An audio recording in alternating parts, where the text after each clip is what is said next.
Hey y'all, welcome. I'm Tiffany. This is our small town life.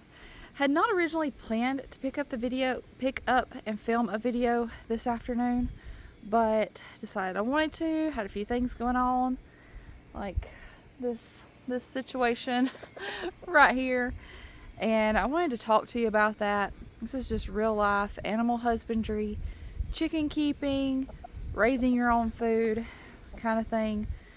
And I thought I'd kind of talk to you about that a little bit today.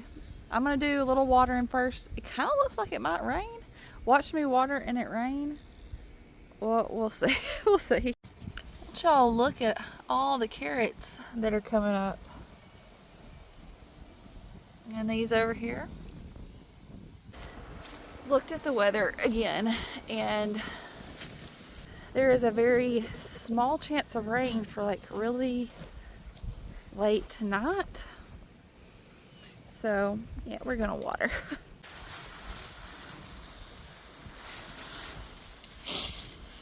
I got this cover for my Vego garden bed, and I showed some clips of us putting it on the bed in a video recently.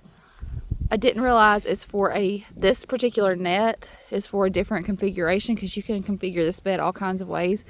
And the net that I got is not the right size for the way I have this bed configured, but I already had my cabbage in it, so we made it work. We made it work. And I'll just I actually have another one of these beds, and when I put it together, I'll put it together in the configuration that will fit this net for the spring.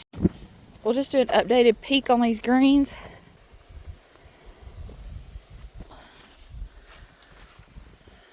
The greens I'm not going to water today. If it doesn't rain the next day or so, I might put some water on them. But with them being in the ground, they can go a little longer. Look how gorgeous my Greenstalk's looking.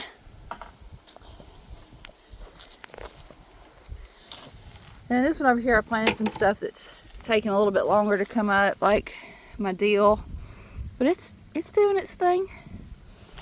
I'm having a little trouble getting my mum to soak up enough water. And so Justin reminded me that what I should probably do is sit it in a bucket, a 5-gallon bucket of water for a little while, and let it soak up as much as it wants. So that's what I'm going to do.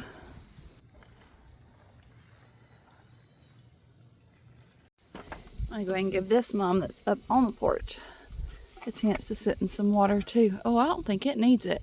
I can usually fill this one and put some water in the bottom of the stand, and it will soak it up from the bottom. It feels like it has plenty of water in it.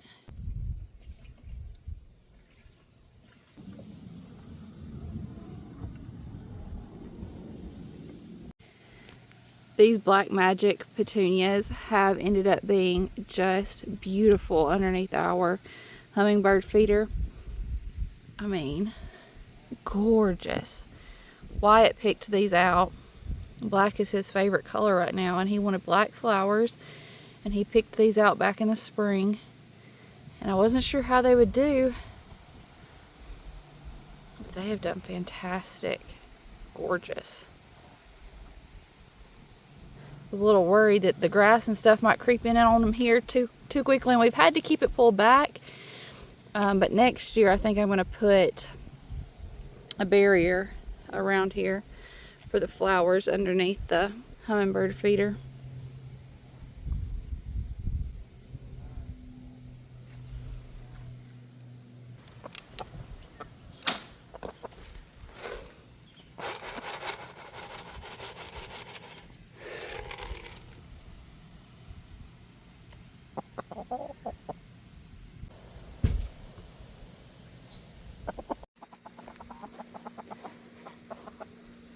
Let's go ahead and talk a little bit about this fella here.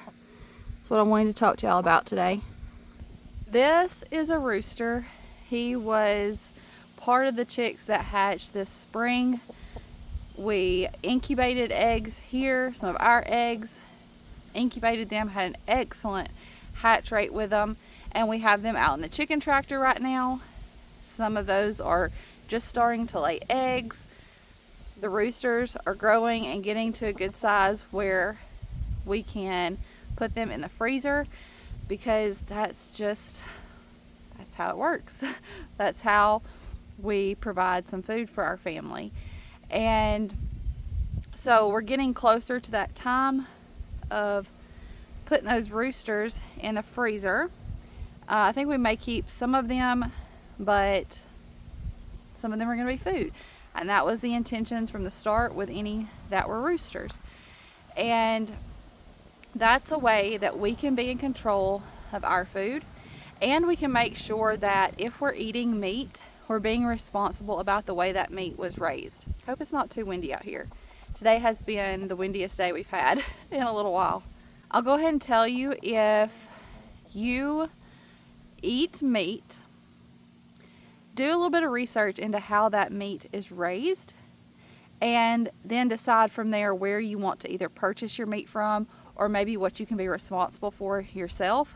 Just making those responsible decisions as someone who consumes meat. No one's perfect, and I'm not telling you that don't you ever go buy any meat from the grocery store. Just saying, be aware. And where we live in a place where the poultry industry is very prevalent. I know many people who have chicken houses, grew up around chicken houses. We are surrounded by chicken houses now. And I know those farmers, and I know that some of those farmers are well-intentioned, but there's only so much you can do, and there's just a certain way it has to be done to meet the demand. But those chickens do not live the same kind of life that our chickens live. I've had people say, I don't know how you can raise them and then eat them. And my response to that is, it may not be the easiest thing to do, but in my opinion, it's the most responsible thing I can do. God provides food for us, but we have to take some responsibility for it. It's gotten so easy to just go to the grocery store and get whatever it is that we want and completely disconnect from the fact that how that food got to the grocery store. So many people are so far disconnected from where their food comes from. And one of the reasons why I share here on YouTube is because I want to start bringing that connection back, whether it's through the garden, through raising animals, bringing that connection back to where food comes from, where real food comes from. Because it's gotten so easy for people to just go to the grocery store and grab something and not even think about how it got there. So why is this rooster over here in this coop by itself? Well, Hudson actually noticed that he was getting picked on in the chicken tractor. And he is going to be food for us, but we're still going to make sure he has a good life. The animals that we raise for food, we make sure that they have a good life, and then they fulfill their purpose. I'm not going to leave him out there to get bullied. I'm not going to leave him out there for the other chickens to kill him. I'm going to put him over here where he doesn't have to hide from the other chickens. I'm going to heal him. He had gotten pretty beat up on his head, and once a chicken starts bleeding and the other chickens see the red, then the others start to attack it. So I'm going to get him healed up and see if he can go back in there with him. If not, then he'll stay here till it's time to process them. But this is what it means to me to take care of my food. My chickens are put on fresh grass every day. They are given good quality feed. I know what they're eating. I know how they're taken care of. I know that they're out in the sunshine. I know that they're on grass. I know that they're living a good life. And then when it comes time for us to put them in the freezer, then their purpose will be fulfilled there. And that's completely different than that meat that you're going and buying in the grocery store. The meat we get from my brother-in-law, the beef that we purchase from him, again, it's given a good quality life. We know what it's fed. We know how it's raised. The pork that we get from a local farmer and from the butcher, we know about that. Those things matter to me. And again, I'm not saying I'm perfect, but I'm trying to do better. And I feel like the more we know, the better we should do. Just do some research and make the decisions that you feel good about. So this guy had gotten pretty beat up. So that's why he's over here. It's a chicken. Yeah, it's our chicken. But it's a rooster. And we're going to take care of him. We're going to get him healed. It's a rooster. Yeah, it's a rooster. And then we'll see if we can integrate him back until it's time to do something with those roosters. Or we'll just make sure he's happy. So when people ask, how do you do it? How do you raise them? How do you take care of them? And then put them in the freezer?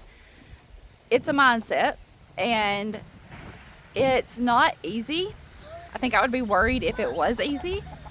But it's the responsible thing, in my opinion, for me to do. And I know how these chickens are I know how he's getting taken care of. And you don't have to raise your own meat. I'm not saying everybody has to have a chicken tractor in their backyard, although, I mean, maybe you should try it out. But even then, just ask the questions. Do some research wherever it is you're purchasing from. Do some research. Ask the questions. You can buy good quality meat. You can buy from local farmers. There are other sources where you can get good meat. Just learn and do the best you can, right? And hey, you don't have to agree with me. That's okay too. But I felt like it was something I should share. A bit of my real life that I should share. Because hey, it ain't easy. And I ain't claiming it's easy. This is that pen he was in. Were y'all being bullies? Huh? Y'all be kind to each other. This is a new egg that I just got out of here. We've not gotten one. We've gotten a light brown one and a blue one so far out of here. So this one's a little darker than the other brown one. That's exciting. It's so exciting when chickens start laying their first eggs. It's like Christmas. It's like Christmas morning finding the eggs.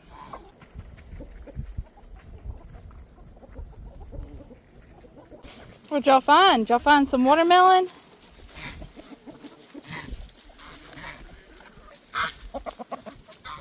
Y'all left that yesterday.